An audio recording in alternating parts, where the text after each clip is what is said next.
अक्षय कांति बम को लेकर लगातार कांग्रेस तीखे तेवर अपनाते नजर आ रही है। कांग्रेस के कार्यकर्ता प्रदर्शन कर रहे हैं तो कहीं थानों पर शिकायत दर्ज हो रही है। वहीं कांग्रेस की लीगल टीम भी लगातार अक्षय कांति बम की धोखाधड़ी को लेकर मोर्चा संभाले हुए। एक बार फिर कांग्रेस की लीगल टीम ने अक्षय कांति बम और निर्वाचन के मुद्दे पर सरकार और भाजपा को आड़े हाथों लिया है।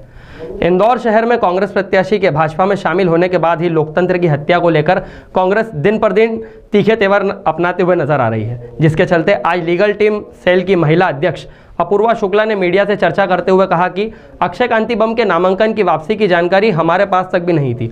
जब हम वहां पर पहुंचे तो उन्होंने अपना नामांकन वापस ले लिया था। उन्होंने पूरी पार्टी और एक एक कार्यकर्ता के साथ यहां पर विश्वासघात किया है, जो असहनीय है। इसके साथ ही निर्वाचन के कार्यप्रणाली पर भी सवालिया निशान लगाते हुए कहा है कि 2 निर्दलीय प्रत्याशियों के भी नामांकन उनके बिना मौजूदगी के वापस ले लिए गए हैं, जिसको लेकर भी हाईकोर्ट में याचिका लगाई हुई है।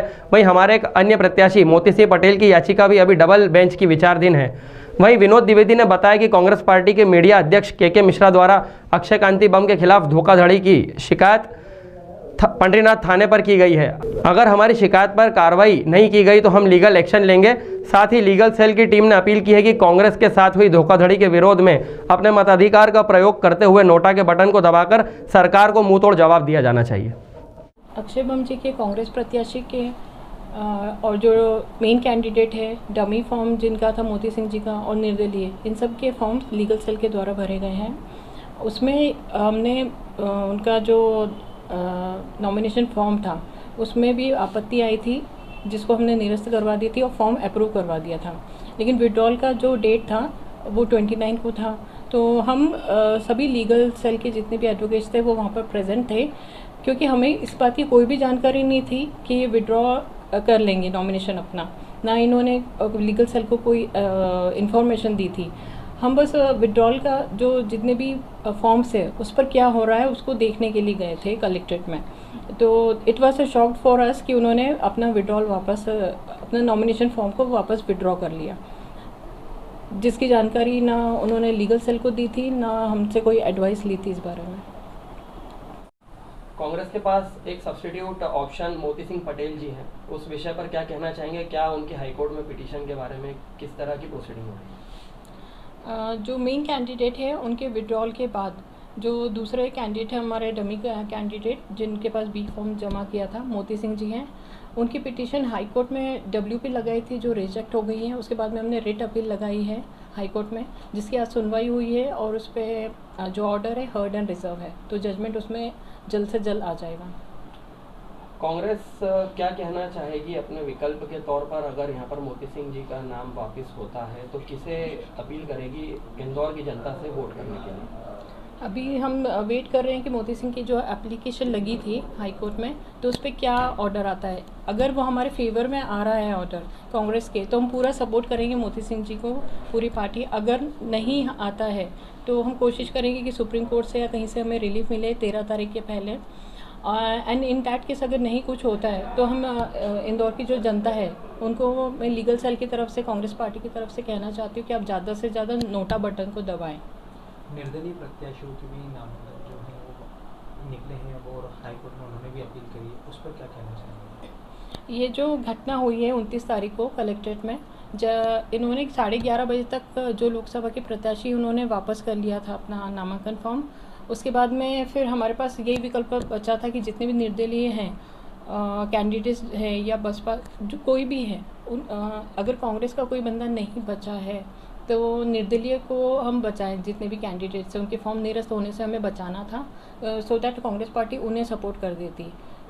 लेकिन जिस तरीके से उस दिन जो पूरा कार्यक्रम चल रहा था कलेक्ट्रेट में, वहाँ ना कोई प्रोटोकॉल था, ना कोई आचार संहिता का कोई लागू हो रहा था। एक तरीके से तानाशाही चल रही थी।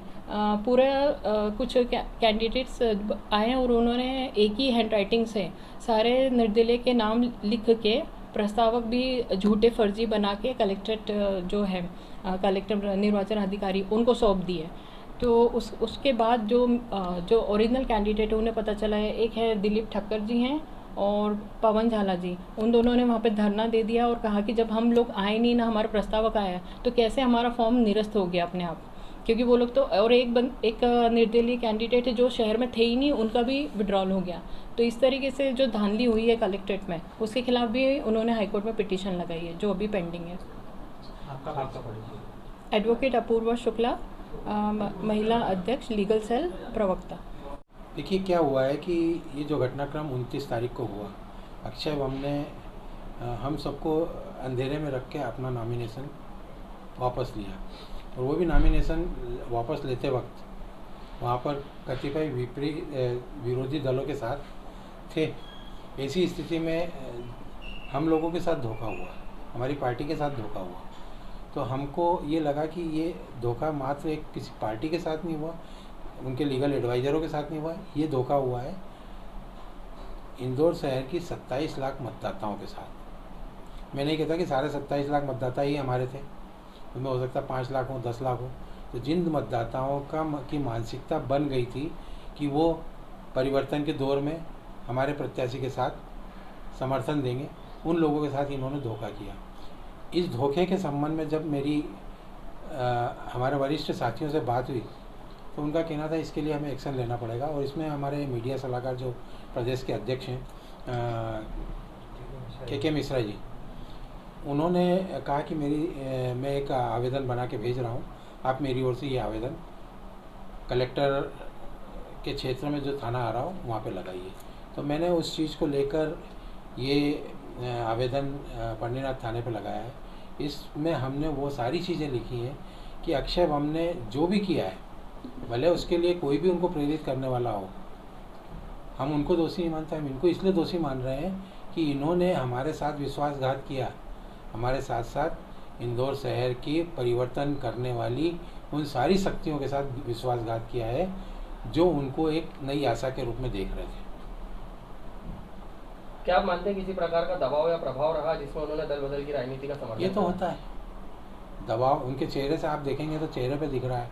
कतिपय जो लोग उनके साथ थे, उनकी घाघ नज़रें ये बता रही थी कि उनके साथ क्या हुआ है। मैं ये नहीं कहता, हम तो दोषी हमारे साथी को मानते हैं जिसने हमें धोखा दिया। अगर वो हमसे बोलता तो हम अकेले भी होते तो 1.25 लाख के बराबर होते, हम उसको बचाते। पर उसकी क्या मजबूरी बनी, क्या ब्लैकमेलिंग हुई, क्या लालच हुआ, ये हमें नहीं मालूम था।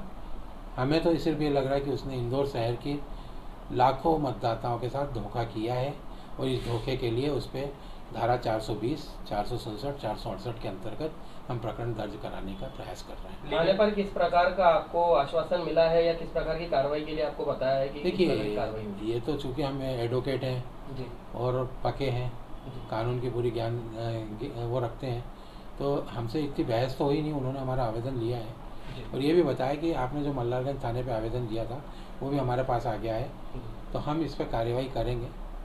देखते हैं हमारे वरिष्ठ साथी क्या कहते हैं, हमारे वरिष्ठ अधिकारी क्या कहते हैं। इसके बाद अगला कदम क्या होगा? क्योंकि अगर शिकायत दर्ज नहीं होती या कोई कार्रवाई नहीं होती तो लीगल टीम क्या कार्रवाई करेगी इसको लेकर? लीगल टीम तो हमेशा आखिरी वक्त तक लड़ने का मादा रखती है। हमारे पास शहर से लेके निचली अदालत से लेके हाई कोर्ट से ऊपर सुप्रीम कोर्ट तक जाने का पूरा वो रहता है। हमारे पास बहुत सारे प्रूफ हैं। चूँकि अभी शासन का दबाव है, शासन का प्रभाव है, इसलिए अधिकारी इस चीज़ को नज़रअंदाज कर रहे हैं। लेकिन हमारे पास जो एविडेंस है, जो हमें दिख रहे हैं, 4 जून के बाद फिर हम उन चीज़ों पे कार्रवाई करेंगे। अभी हमारा टारगेट है कि हम हमारे डमी उम्मीदवार को पहले अधिकृत करवा दें। अगर नहीं होता है तो हम वो काम करेंगे जो इंदौर के इतिहास में याद रखा जाएगा, और वो ये है कि सब लोग मताधिकार का उपयोग करें, 100% करें। अगर आपको ये प्रत्याशी पसंद नहीं है और विकल्प आपके पास कुछ नहीं है तो नोटा का बटन आप अवश्य दबाएं, ताकि इन लोगों को जो आसुरी शक्तियाँ, आज मैं आसुरी शक्ति बोलूँगा, और शकुनी के पासे जो चले हैं उसका जवाब देने के लिए हमारे पास नोटा है। ये मुँह तोड़ जवाब देने के लिए हमारे पास है, तो इस विकल्प का भरपूर प्रयोग करें। आपका परिचय? एडवोकेट विनोद द्विवेदी।